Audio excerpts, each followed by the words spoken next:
Pak, jangan tinggalin aku Pak, istri Pak Susanto meraung-raung di makam Pak Susanto. Istighfar Bu, ikhlasin Bapak, ucap Nandi, anak sulung Pak Susanto, memeluk ibunya. Anak bungsu Pak Susanto yang baru masuk SMP juga menangis terisak di pusara ayahnya. Aku meneteskan air mata. Tangisan istri Pak Susanto sangat menyayat hati. Pak Susanto mengalami serangan jantung dan meninggal saat sedang bermain badminton bersama rekan-rekannya. Pasti istri Pak Susanto merasa semuanya terjadi sangat tiba-tiba dan belum bisa menerima kenyataan bahwa suaminya telah meninggalkannya untuk selama-lamanya. Setelah mengucapkan belasungkawa kepada keluarga Pak Susanto, kami pamit pulang. Aku dan Riri tidak nebeng mobil Pak Johan karena kami berencana untuk membeli bahan makanan yang sudah habis. Lu ada kencan ama si Angga? Tanyaku pada Riri.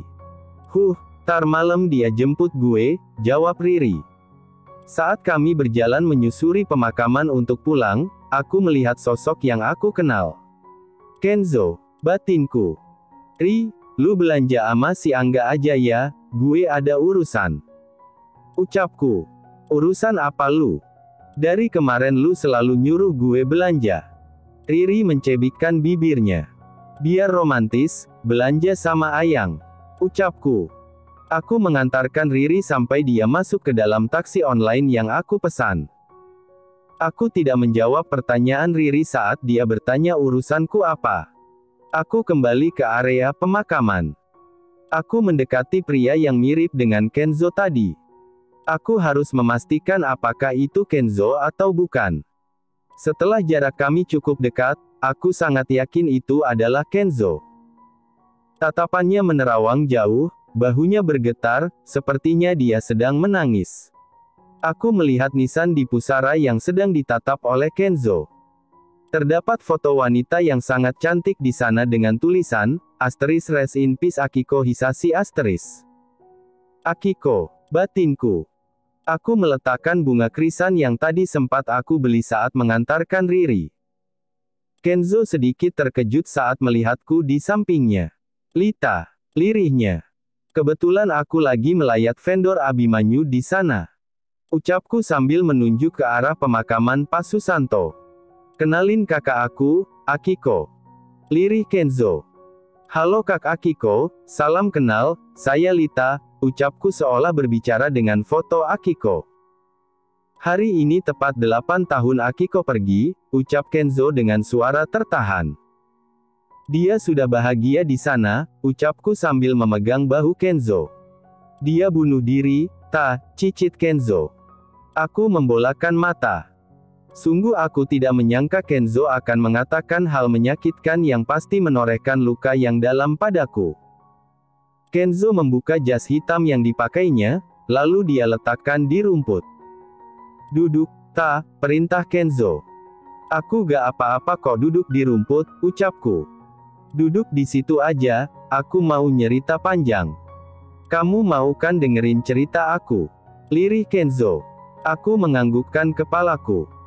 Akiko cuman ngelakuin satu kesalahan, yaitu jatuh cinta. Aku melihat air mata menggenang di pelupuk mata Kenzo. Akiko selalu memenuhi semua ekspektasi yang diberikan oleh orang tuaku, menjadi murid terpintar di sekolahnya, memenangkan olimpiade, memajukan perusahaan dan banyak lagi. Hanya saja dia jatuh cinta pada seorang pemuda yang sederhana bernama Fahmi. Aku pernah beberapa kali bertemu dengan Fahmi, dia terlihat sangat baik, bertanggung jawab, dan sangat tulus mencintai Akiko. Mereka terlihat sangat serasi, mata indah Kenzo menerawang jauh. Kenzo menghirup nafas dalam dan menghembuskannya sebelum melanjutkan ceritanya. Orang tua aku tahu mengenai hubungan mereka. Akiko dipaksa untuk meninggalkan pria yang dicintainya itu karena Akiko sudah ditunangkan dengan anak pertama dari Benjiro Group. Namun Akiko dan Fahmi kukuh mempertahankan hubungan mereka. Kamu tahu apa yang dilakukan orang tua aku buat memisahkan mereka? Tanya Kenzo. Aku hanya menggelengkan kepalaku.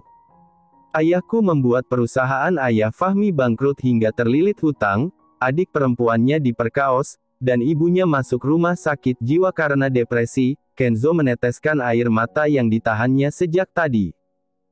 Hatiku ikut merasa sakit mendengarkan kisah Akiko. Begitu berat perjuangan cinta mereka. Hingga akhirnya, Fahmi ditangkap polisi dengan tuduhan penggelapan pajak. Tidak ada kata maaf dalam kamus ayahku. Sekali seseorang menentang perintahnya, ayahku akan menghancurkan orang tersebut hingga menjadi debu, ucap Kenzo penuh emosi. Aku membayangkan betapa hancur perasaan Akiko saat itu. Pria yang dicintainya terpuruk karena mempertahankan cinta mereka. Akiko pasti sangat merasa bersalah. Akiko sangat frustasi saat itu. Dia sampai bersujud di kaki ayah agar melepaskan Fahmi, namun ayah tidak bergeming sama sekali. Ayah bilang ini sebagai pelajaran untukku juga Akiko. Jika kami membantah ucapan ayah, maka inilah konsekuensi yang akan kami bayar. Lirih Kenzo. Air mataku sudah mengalir deras dari tadi. Saat aku menemani Akiko menjenguk Fahmi, Fahmi terlihat sama frustasinya dengan Akiko, hingga kata-kata menyakitkan terlontar dari bibir Fahmi. Mengapa mencintaimu harus sesakit ini? Kenzo mengucapkan kata-kata yang Fahmi katakan dulu. Akiko menjadi depresi. Dia kesana kemari mencari bantuan, namun sia-sia. Saat itu aku baru masuk SMA, aku juga tidak bisa membantu banyak. Hingga akhirnya Akiko memilih jalan pintas. Dia mengakhiri hidupnya dengan menegak satu botol pil tidur, ucap Kenzo dengan bahu yang bergetar. Akiko pasti merasa bersalah pada Fahmi, karena cintanya, keluarga Fahmi hancur, ucapku sambil terisak. Dan kau tahu, ayah tidak mau mengakui bahwa Akiko meninggal karena bunuh diri. Ayah membuat seolah-olah Akiko mengalami kecelakaan lalu lintas hingga meninggal dunia, ucap Kenzo dengan suara serak. Kok ada ya orang tua kayak gitu, jerit batinku. Apa mereka pantas disebut orang tua? Sebenarnya apa salah Akiko? Apa jatuh cinta itu adalah sebuah dosa? Ucap Kenzo emosi. Aku mengelus punggung Kenzo dengan lembut, mencoba menyalurkan kekuatan di setiap belayanku. Mengapa ayah begitu mudah menghancurkan hidup seseorang? Lirih Kenzo. Ayahmu juga pasti tertekan, Zo. Hanya saja mungkin dia tidak memperlihatkannya di depanmu, ucapku. Kau tidak mengenal bagaimana sifat ayahku, cibir Kenzo. Bagaimanapun dia adalah seorang ayah. Dia pasti terpuruk saat ditinggalkan buah hatinya untuk selama-lamanya, ucapku lembut. Sepertinya Kenzo sangat membenci ayahnya hingga saat ini. Dia tidak pernah memberikanku kasih sayang. Ayah dan ibuku selalu sibuk dengan pekerjaan mereka. Aku dan Akiko diasuh oleh orang tua Bagas. Mereka menyayangi kami seperti anak mereka sendiri, lirih Kenzo. Ternyata hubungan Kenzo dan Bagas sangat dalam dan sudah terjalin dari dulu, batinku. Jujur saja, aku sangat iri pada Bagas. Orang tuanya sibuk, tapi tidak pernah mengabaikannya. Dia dapat dengan bebas mengatakan apapun yang ada di dalam otaknya. Orang tuanya hanya berharap Bagas meneruskan perusahaan milik ayahnya, hanya itu. Ucap Kenzo. Kau hebat, walaupun tumbuh dalam keluarga yang kurang kasih sayang, kau tumbuh menjadi laki-laki yang baik dan bertanggung jawab, ucapku dengan senyuman terindah. Makasih, ucap Kenzo menggenggam tanganku. Akhirnya aku ngerasa plong. Sejujurnya aku tidak pernah menceritakan perihal Akiko pada siapapun. Teman-temanku pun taunya Akiko meninggal karena kecelakaan mobil, kekeh Kenzo. Aku merasa terhormat jadi orang pertama yang mendengar ceritamu ini, ucapku. Makasih ya, udah dengerin cerita aku, lirih Kenzo. Aku menganggukkan kepalaku sambil terisak. Entah mengapa air mataku sulit untuk berhenti menetes. Udah dong, nangisnya. Entar orang-orang mikir aku ngapa-ngapain kamu lagi, kekeh Kenzo.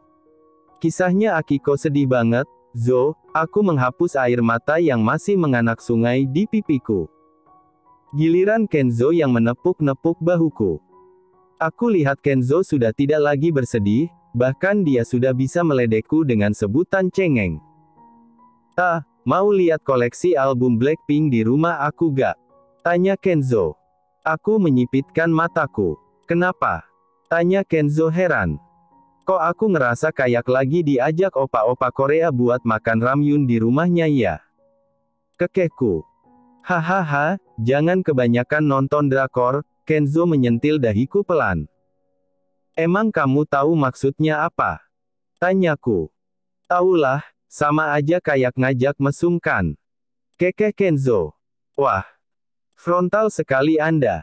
Ucapku tidak percaya. "Mau lihat enggak? Aku gak bakalan ngapa-ngapain kamu kok," ucap Kenzo. "Diapa-apain juga mau kok," kekehku dalam hati. "Ayo," ucapku. "Kamu gak ada acara kan?" tanya Kenzo saat memasang sabuk pengaman. "Enggak, tadinya cuman mau lanjut ngedrakor," ucapku.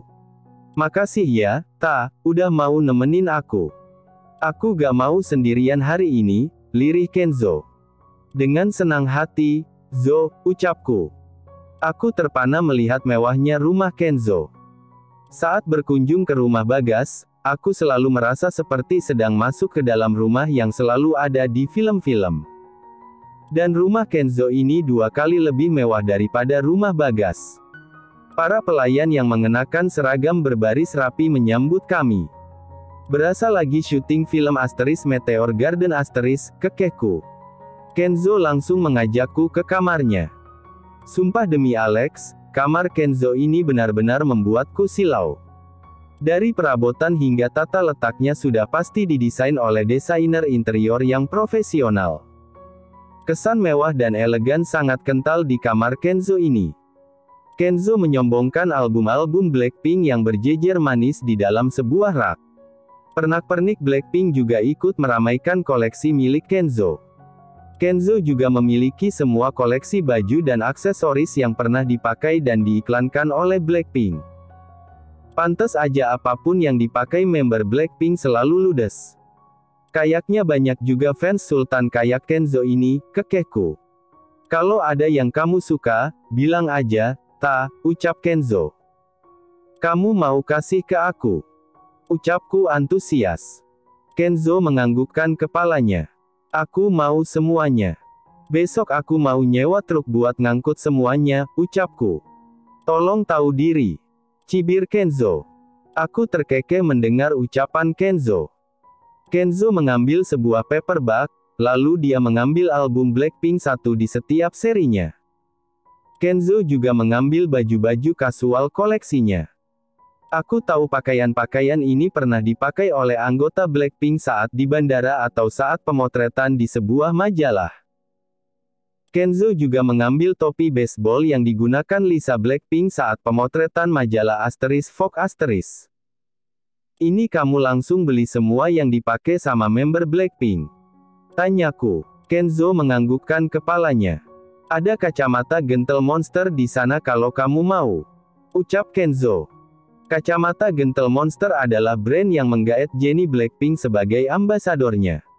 "Zo, ini kalau dijual kayaknya aku bisa kaya mendadak," kekehku. "Awas aja kalau kamu berani ngejual-jualin ini semua," ancam Kenzo. "Ini gak usah," ucapku mengeluarkan baju crop top yang dimasukkan Kenzo ke dalam kantong kresek besar.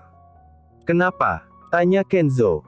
"Tar aku masuk angin pakai baju kayak gini," ucapku. Kenzo terbahak mendengar ucapanku. "Yang kira-kira pantas aja aku pakai, yang normal-normal aja," pintaku. "Baju-baju model apapun akan terlihat bagus jika member Blackpink yang memakainya. Berbeda denganku, lah kalau baju potongan aneh dipakai sama si gue. Bisa disangka orang stres kayaknya." Kenzo mengemas 3 paper bag besar barang-barang berbau Blackpink, mulai dari album, pakaian, topi, dan pernak-pernik lainnya. Aku yakin jika ditotalkan akan mencapai ratusan juta. "Zo, ini beneran buat aku?" tanyaku ragu. "Iya, di sini juga mubazir, bajunya gak akan aku pakai," kekeh Kenzo. "Kalau tahu mubazir ngapain dibeli, Bambang?" Raungku dalam hati. Ngimpi aja aku gak pernah bisa punya barang samaan kayak Lisa dan temen-temennya, ucapku takjub. Kamu gak punya album Blackpink? Tanya Kenzo. Aku cuman fans modal kuota, cicitku. Tapi dulu kamu bilang kamu nonton konsernya. Tanya Kenzo. Maksain itu juga, kekehku. Tok, tok. Seorang pelayan mengantarkan cemilan dan minuman dingin untuk kami. Ngemil dulu yuk. Koki lagi masak buat makan siang, ajak Kenzo. Oke. Ucapku. Cemilan Sultan emang beda. Kalau kata Ensis, nabati ini kuenya endol surendol tak kendol kendol ngoonah. Lapar apa doyan, ta? Kekeh Kenzo. Dua-duanya, jawabku sambil mengunyah makanan. Setelah memakan beberapa potong kue, Kenzo mengajakku ke ruang game. Aku kembali ternganga melihat ruang game milik Kenzo. Ruangan ini tidak jauh beda, bahkan lebih keren daripada Timezone. Berbagai macam permainan ada di sini. Kenzo mengajakku bermain Pump It Up *. Permainan menginjak-injak panah-panah sesuai dengan step chart yang ada di layar, dan tentu saja Kenzo memilih lagu Blackpink sebagai pengiringnya. Kenzo sangat lihai memainkan Pump It Up *. Tidak pernah ada satu panah pun yang terlewat. Berbeda denganku, banyak sekali panah-panah yang terlewat aku injak. Aku harus pasrah saat Kenzo menjita keningku, karena kami bertaruh, siapa yang kalah harus merelakan jidatnya di sentinel oleh yang menang. Udahan Zo, capek. Ucapku. Capek atau stres kalah mulu. Ledek Kenzo. Capek beneran ini mah, Zo, ucapku sambil terengah-engah. Beberapa bulir keringat jatuh dari dahiku. Tok, tok. Seorang pelayan mengetuk pintu dan masuk ke dalam ruang game. Ada apa? Tanya Kenzo. Ada Tuan Bagas, Tuan Dani, Tuan Fadil, Tuan Farel, dan Nyonya Elena di ruang tamu, ucap pelayan tadi. Oh, ya udah, bentar lagi aku keluar, ucap Kenzo. Ngapain mereka ke sini? Tanyaku. Mereka biasanya nemenin aku di hari peringatan Akiko, tapi biasanya mereka datang malam-malam, ucap Kenzo. Besti banget ya mereka, kekehku. Ayo keluar, ajak Kenzo. Aku mengekori Kenzo keluar dari ruang game menuju ruang tamu. Woi, abis ngapain kalian? Teriak Fadil heboh saat aku dan Kenzo menemui mereka di ruang tamu. Baru kemarin manggil Ayang. Udah satset aja nih. Elena menggodaku. Gak ngangka gue. Goda Dani. Apaan sih maksudnya? Ucapku sambil menggaruk kepala yang tidak gatal. Kalian ngos-ngosan gitu, keringetan lagi, terus keluar dari kamar berduaan, otak kita traveling nih, kekeh Farel. Otak kalian ngeres banget. Cibir Kenzo. Aku membulatkan mata. Apa-apaan mereka? Apa mereka curiga aku melakukan hal-hal aneh bersama Kenzo? Astagfirullahi, kalian berdosa sekali. Ucapku dengan nada yang didramatisir. Kita abis main Pump It Up *. Jadi ngos-ngosan, Kenzo mengklarifikasi keadaan. Dikira abis main kuda-kudaan. Ucap Dani heboh. Otak lu kudu dibersihin. Kenzo menggeplak kepala Dani. Kayaknya kita gak dibutuhin lagi di sini, goda Farel. Udah ada Ayang yang nemenin sekarang, Fadil menaik turunkan alisnya. Gak lah, kalian selalu gue butuhin. Makan siang di sini ya. Ucap Kenzo. Aku melirik ke arah Bagas. Dia tidak bersuara sedari tadi. Tangannya terkepal kuat hingga buku jari-jarinya memutih. Terima kasih sudah menonton, guys. Jangan lupa klik like jika kalian menikmati cerita ini, subscribe untuk update konten seru lainnya, dan tinggalkan komentar di bawah tentang apa yang kalian pikirkan atau cerita apa yang ingin kalian dengar selanjutnya. Dukungan kalian sangat berarti. Sampai jumpa di video berikutnya.